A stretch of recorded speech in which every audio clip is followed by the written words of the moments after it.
Cawapres Gibran Rakabuming Raka yang dijadwalkan hadir dalam kampanye akbar di gedung MICC Kota Medan batal hadir. Menurut panitia pelaksanaan, kehadiran Cawapres Gibran ini sebenarnya sudah terjadwalkan.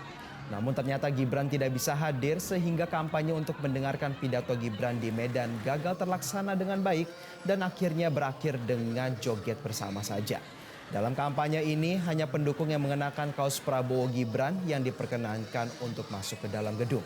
Menurut Ketua Panitia, ketidakhadiran Gibran Rakabuming Raka ini dikarenakan jadwal yang padat dari Cawapres pendamping Prabowo tersebut. Mayor Jenderal TNI Purnawirawan berkorban untuk rakyat.